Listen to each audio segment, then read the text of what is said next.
bari lampiala nisi be matere talido samrugam umena akatotu kodo akali amenento nada sanan kodo wotuma abada losi kelen sodoyi samrugam ko sayin don sanan kodo akafa fanye kwaye nisi doludama awo ke anakun kadi madina sukudala afakama ko mabake femem sodani la tukodo julaya do yewalo le kalina kun kadi bari foita bolanni la nisi tone nyina mutum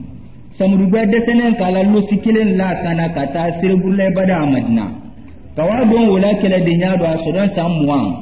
wa kelen keme sembilon lolu kun kan fo bara ko keme woroni muwan akasan soke ke siselu la kala de nyaado ka ke kele ke fadim badi ananen bana na kun ka sodana awlidan nadi kata sanan ko do wa kelen keme sembi woroni fla kun kan fo bara keme woron muwan soke wotuma sudan samwan sokeli kuni nyafonya gele do wota idala ni samuri jere wanen tira barina katerete anake manisi kwendendi akuni yala tama ko fola anodi kala marifa soro no wole do na fano makanyi nanya kani mba sona tanya fonya gede woleni ko londo sona boto kunsan ko do lodo madina sise mansa sirebulala suburlalu kamida kawake bakodo di madina kele mansa la kubeda la gbelebang wo man kan senen so samuri ka fa fanya ko e ni sisabadama awawo kana kun kadi madina afakan ko kwa kana ke ko fladi ina tena sodona masakela ni sulfana tena sodona aka famadia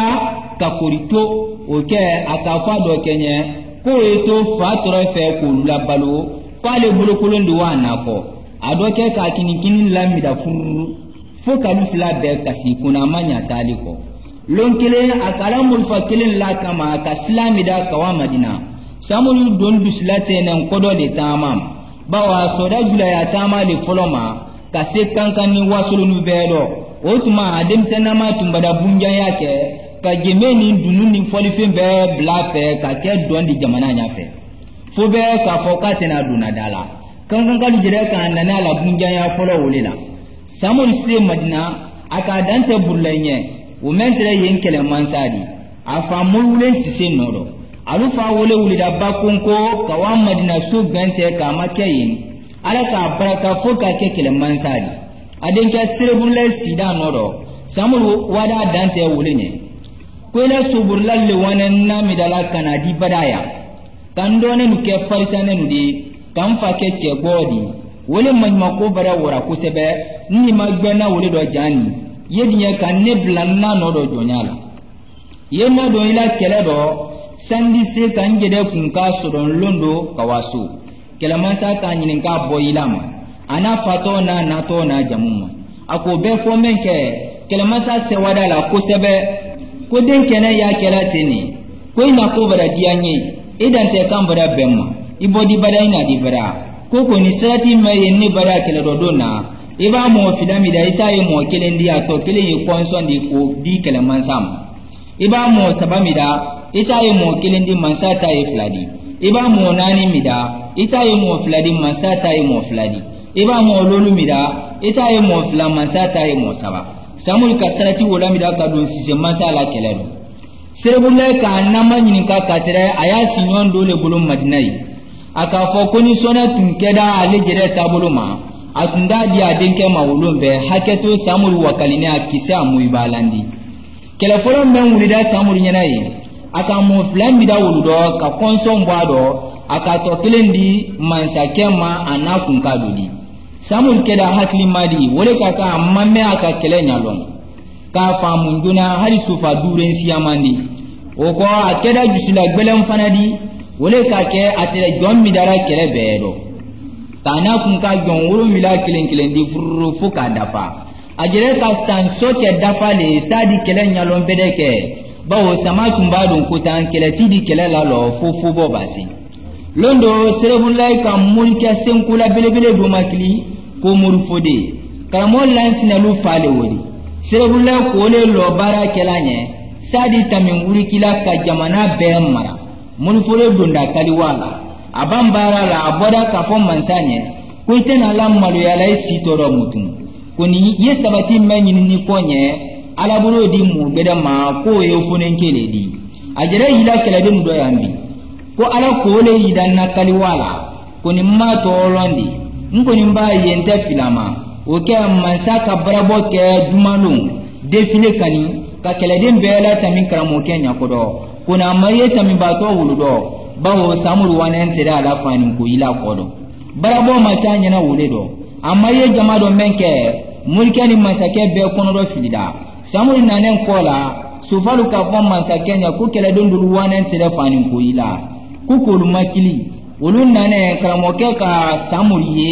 ka ida masake la ko hala majire toro ko nyanyini na samuri kodo ba ala bara ba kela mansadi mosidun tena selu do salamutu o ke serebulle ka samuri kili sudo ka fanya ko to masire bara idana ko londo mu badidi o don badan ko kalfaila alanna nabinye kila mantunyanya kisini ne mai kilanya abana ka samuri la dia ko sebe aka so bidin kanu ni fadiya bo nyimalu ni nan fulusiya mana wole benda samuri watuma se masanan kodo katere abanan kudale anakun kasudona aka sansoke ke tiselula kele de yado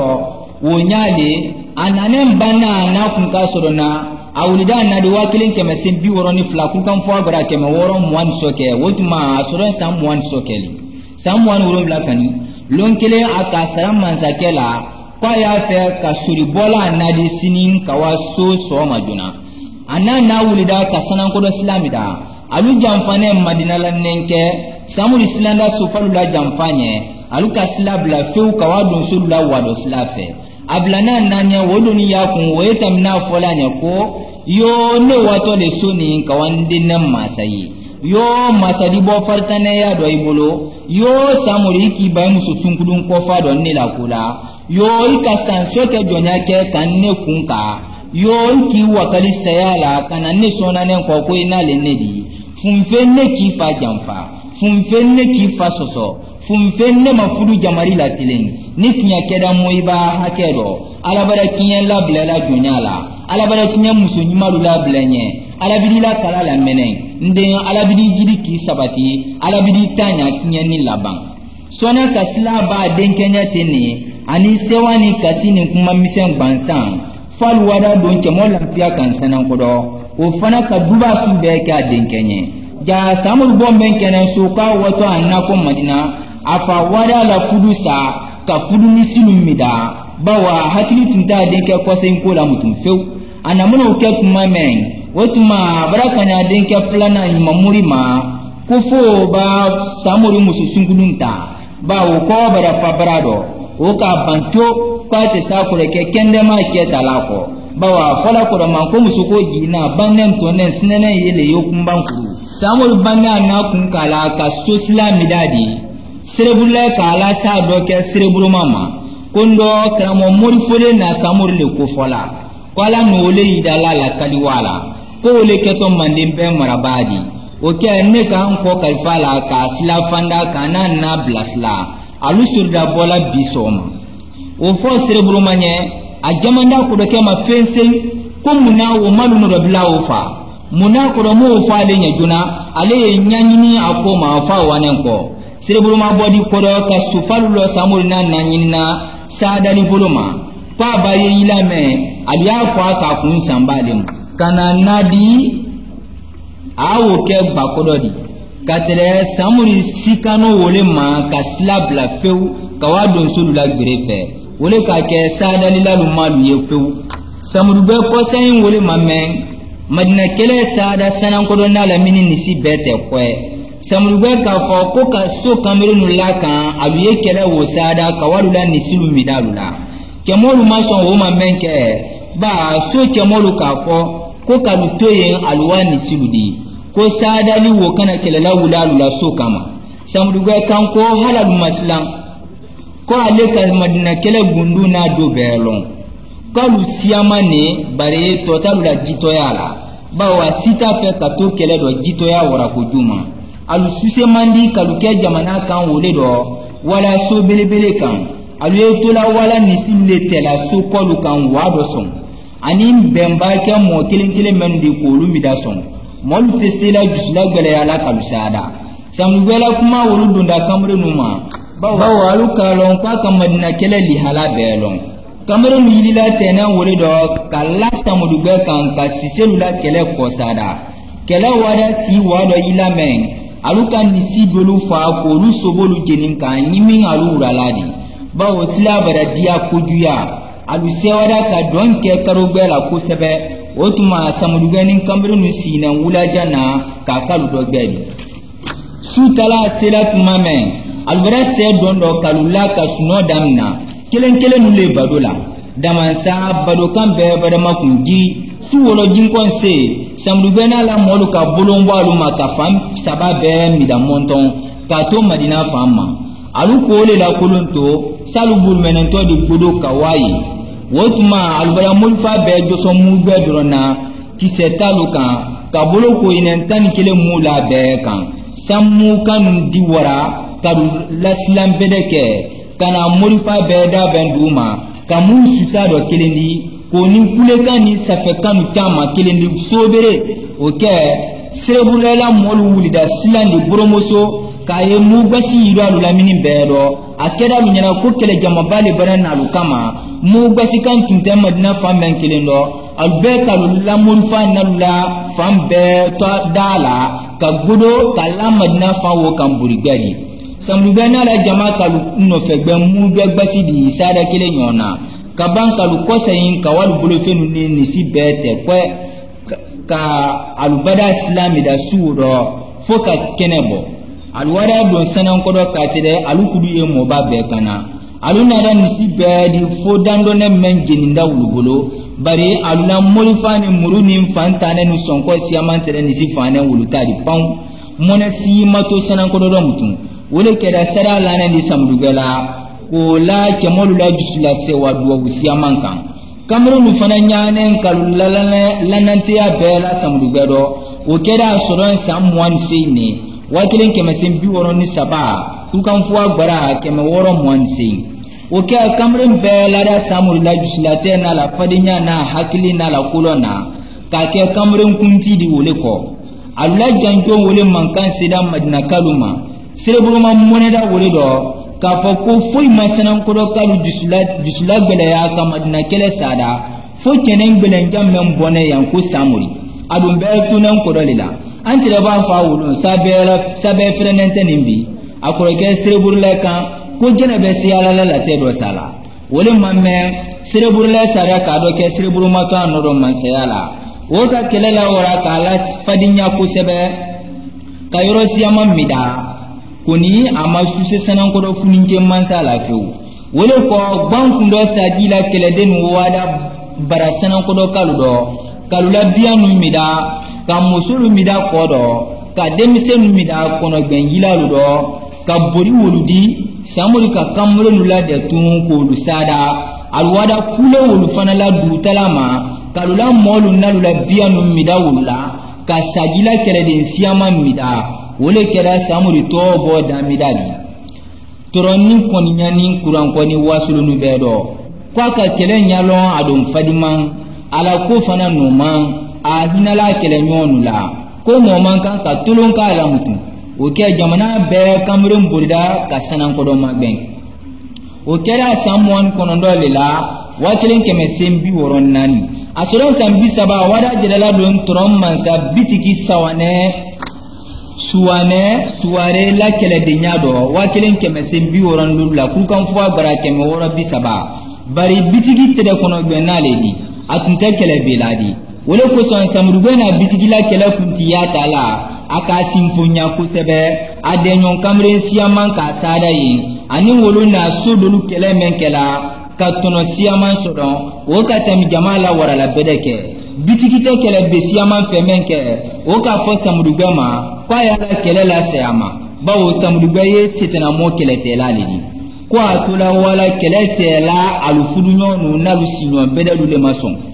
kwa le te kosu wo fe samrugo ko la kele la sayama bari wakati le ke gbana men nanen samrugo fe wo jama siaman tere bitigi la kele jamadi o ke samrugo kala molu simponya ka kya ta kele tidi akini dam nanen wo tumale ko kele ti wakilen keme sendi woro wo ben bitigi sama wala mo be tada ture ko mbakata samrugela kele kuntiya ma bitiki fe wakilen keme sembi wonon lolula kasiyala kele tinyela wakilen keme sembi konon sena kukan fo abara keme woro bi wonon saba o bena san bisaba ni sabalemo wakilen keme sembi wonon seni wakilen keme sembi sentela santan fla kodo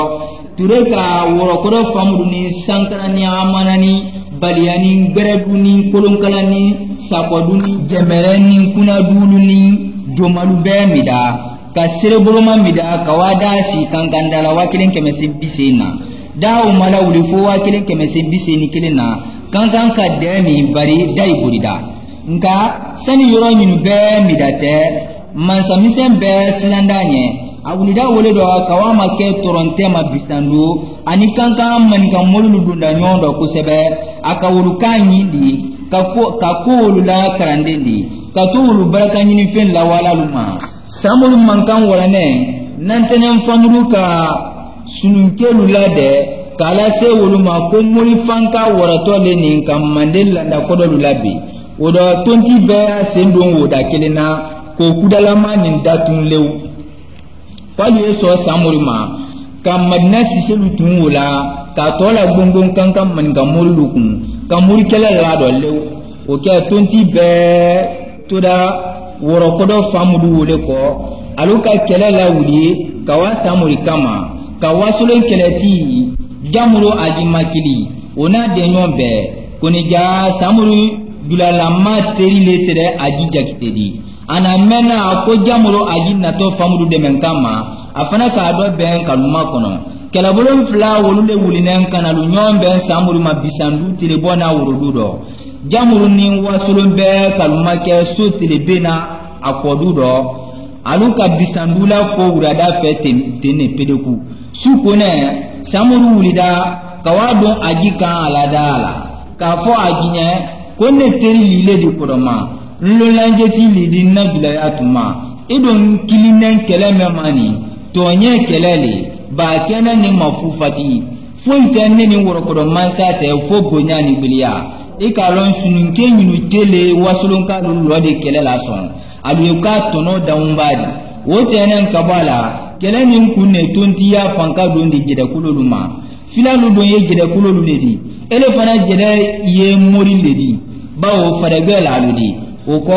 aluni nele ko kelema odo alumankan kafsununke nyinu deme inyini mori nyonuma odo sila kana tamima nyinkala ye sani menni mida we kese na saindi jani yisembo keleni ndo fiu sani wotere sasa fali aji ka sani wo mida kala molu la da masu do ka fala molu nye kwalu ya lusembo keleni ndo fiu anala molu bena wo ma aka fo samuri nye koni ala sonda sini soma amtena kisebla na molu falu kan woko ambe dane be kilen basidi ka amburi senen ka waksu filalu kaluda kan wula tilen oke samuri sida famudu kurumala kayi suntele tuma koni famudu jere masse amaye fo fitri fe wole keda fodi ko sama wole keda samuri kela mansamida folodi wole fana keda mirin warana to la wankandi mandin fambedo ala sebaya wo diada madina sise mansanya ko sebe bawo banketo tere samuri le kelela kanyatele alila famudu bulu koni sise mansa silanda ala kele den kodo fanka waranya suwo fananye oke alwada samuri nyaro dia ala la wasala famuduma kabanka dianye la kudaya kele mansa kuda gutofe aninka ayidala palu bada konodo fili sise alula kele damanyini ila kodobi bawo nale bada torombeta oke samuri ka fo sise ne kumbara torombeta luma kala woro kodo non kodo kan oke sise mansa wulida kawama ke toronte man non kodo bawo samuru bara yembela blanye samuru la molu ka amanyininka ko ile ba toronbe di sise luma ile jere ya keladi akan ko ne duwanda manyinin sankaran fando wole benda kankan kalun nama ka juma sansando jilnyana ba dola lukan oto ko ansumana kuyate alusulu nyanen bisandula aluka kaba bilin dola kramo murikun o me yesila kuntidi kanalulo samuri jedema ko ya jiya dunina o ka molo ajila menke alu duna tungola kalu dante sanakoro fama nyetani ko kala magen ka gben ni tede te muri mansa magen aya alu deme ka sununkelu la dunungan mabo batela alu barantro sobol ni tereya ne silatelu la sinyo ya diata lu tawudi samuri sonda kankan kalu la deme ma ka salati ka kuna fana ka bulu mabalu ko solando men bate kalu ya deme wula alu bendo ma samuri namana wuli tuma men ka wa kankan laminin kele kama aka kele bulun kilin la do ke gbenkan kemo le folokan gbenkan kemo le folokan ko lulawa sankara ni hamana kele mansa keta karantun wada wulula kele tinya balan wuluba ka so bi kono do midala ka la kele de siaman jonya fama jere wulida wulido ka so kulula minima ko ke fila sudi ka wagbere dute ka baro jaraba mida ka yele sankaran kan ka kumban kudana murojan mida ka kurani wuletete ka tola gbongbon basando dalanya kun ka baliya kele ka saraya mida ka toyen ka kulun kalala mida ka so misenuma ko lumida ka durata otuma kulun kalan kebe brawal maken nura jin kono ka samuri kele ma kono yi samuri ka to dura yeni ka kila lo hamana kaluma konalu te kele fe kalu be wale tere yen ka demi anye note aduwalu tere yen sisen wodon ka tere asankaran kele tola brahamana fankilin be tafe wole kam bisaren kamren be islam kawade min kam dura so kono adu se fama na la akalu nyininka ko jene kilen ka do ke gben ka kemo kele ka lila sulu midawula balangulu basaru karantun keta kan ko alele ko ke fama kan kondi ya fahamana to bema kuninte ya failema molu kamadia ko aya fahamana belema bawo albele nanen de mina ko modun te de minafa o fo fama dinyada ka ya fama ko koni fona ka lahidi dimma ka fo ko adikeya anakeya menkela gbenka kemo kele do sarun pado nyonke ni fana nyina nura so kele do kanatun kita ko sati lamida menke alba wulida kawan nura laminin pedeku samul wulito kala se kwabara nura kuntiya di dai kabama weke benye di nura so keledo kunija dai tafe ka jadara to keledo famanye bawa kallo ko sanankoro fama sanankoro mansa baka nyimen fa kudo awo blala kele gbelanulnye so di todo weke be surda wala nura dai mabombona samul mulona aka konkon dai kama kusebe oke dai burda kawadin kirai samul tere laju umar den kira akibu men barakanyini na yeson dai wada fo wonyaye ko fama kanko ababan manden kelela kwadwa wo kama futai ufana kan molana samul makanyini kawoma fama kanko momo te wawuya ni fofundo dai men wanai kuni nala sonda ate folan koya bari kramo mun ka dai la kelawo ban famanye fama ka dai kelawo ban kanke ko mo bere la mo kurun la diabedi samuni kanton semen kana nura dalaye kela mansa karun kan kaye patena sila fama la kelela tuntuna ka bon nura dala menke aka mono tella kan kawa fama fuko kan ka foli wala banke de min de doyi mono te wi kele jili de kulun kala na de min bane akul manyinika kon ka men kwalu le ke murikela diyan kodo man tunyale wodi ba alukanko anka selu le kilen kele koni numa se sedula hakele sedala bawo laji umaru naraya anka bonya an sekola kaduba nyina fe adubada nya denke sedu nyana ko alakana anjusiana anu tura baraka nyini fe la wala laji umaru malekadau awanan ko an tura baraka nyini fe la wala denke fana makadau kakamoya bonyali sube kanye lonkele anna da sedu ni kele ya ndalaya amma don wodi ta ko kuma an kan molawa ma ko kan kama nyini ka ko mele kena ya ankelela aka kila don wodulu fa ka dolu fana boda kan wofanye oke an fana ka laji Umar li horama tara ala ka an demen to nyanti matini samur kanko ala la joyaru fe sudu faado fasai koni aluna buluna kundimma aluna do di fama mameke wo ko lawa ko deke akibu madinkirai kaya doke badeke samur boda kulun kalan ka juma maben asudunyane yena juma jeli nyaraba sumana mentere kankan nani karamo muri wada fama maben bisandu o kanko fama ina mana mfaso kelenyana atonye kumambade nyamunu aluye demi alukana silasa gbansan yoina baliani sankaranu tilanyame fama sone ngelikela kuma fonema ansumana kuyate wada juma kalula de ka kuma dunya kusebe kwaluye demi nkola mida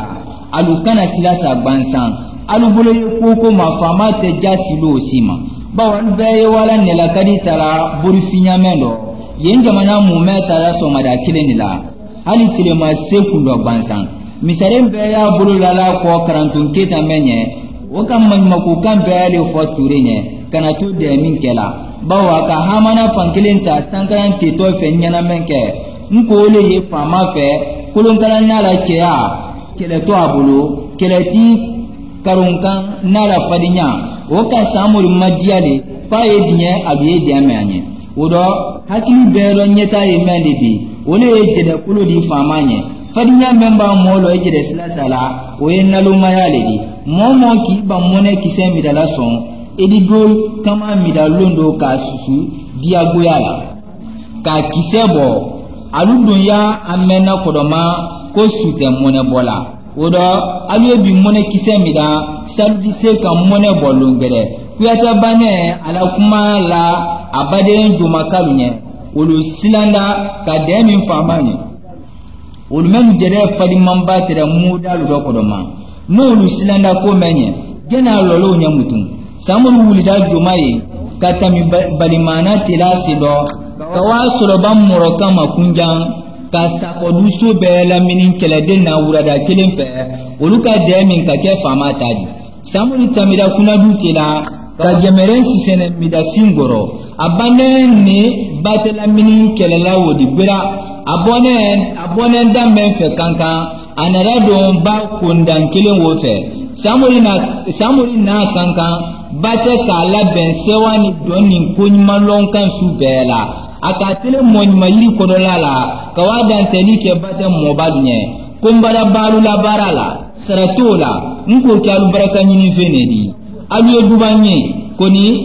ninka mbulu labo ko sonondo me alu ndeme wulade kankan kabalu ko sarati lamida alumalo ko fama kantere madina siselu kala ko le mabulodi wolon kankan ibo sewani duba bubunenye ibo fandali kerekere nenye alumabo yiriwo kodo yi falu bane njomi na nyonye njomi kan wo felani kankan kabalu kan ko fama ibra andulu kala kalu kolo anye kada bondala nala sonda amfana di de meju be masene ele ni mutebreke lenimbi yobunun karantani tumbute ko kendi nyekidi ambareke kelendi ejuye andu di sene enyi ya nyindi alubawo fola samul fana ka kumata konne baralu du nyinu balu dalabi nara sonda sinin fana mbaru du beda mella kolo nyo fana kelatini mbara kara moya midaluma wala ko aluban yenkulma ko mendo aliyende menwola aluban be makanyu ni jomin na nyonte samul ko sayinda kawasi ila bisandu wasulun kele samul gulu samul nada wasulun kele kayen funin ke siyamon mida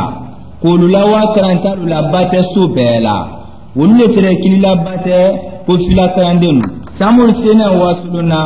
aka jamuru ajimida ka foma ko kanyo jamfa ajileni afonde masani nan kalfaila kodoma wona da la sasa la sayama aka jamuru ajifa kanke ko momen kan yin jamfa wote kanya mogre jamfala funi sanine madam wasulun murunti do ko fama ka midatun wasulun mida men keda murunti sabanan ko samul ka fo ko ka befa bari o masikela wote da monekanidi madina siselu la ko la bandanya me masa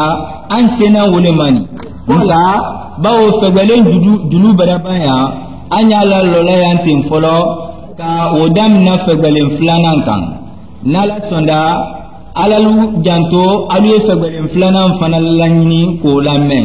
alu wala ma lonen tede nan fo Ismaila jabilela mamadu numuni fanta damba jabi denke kalin ko kuruni ka dingrai marado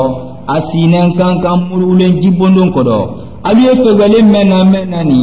alalu kadan karatata ka fegwelen besodon alubane ye foloma le la menani filana men tuntoni na madina siselula ko la bandanya mema wole nya foto wokan an wato wole ma fo kawase kankan dala si kenama kawase bankundo kele kenama kawase kankan kuma toma kana wase han kawase franci loma fama kele kuna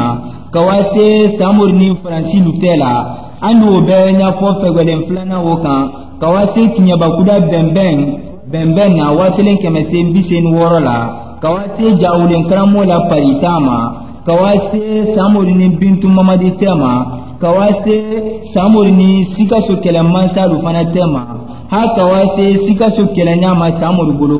kawase sikaso kele koseina watelen kemese bisini sein ani kawase dai koseina kankan andina obenya fo fegwelen flana wokan wole koson anyini na lola yantin folo ko kun ke fegwelen julu bandi andina la tun fegwelen flana kan alu kadan ka flana wo fana nyini do yaluma ambe wati bede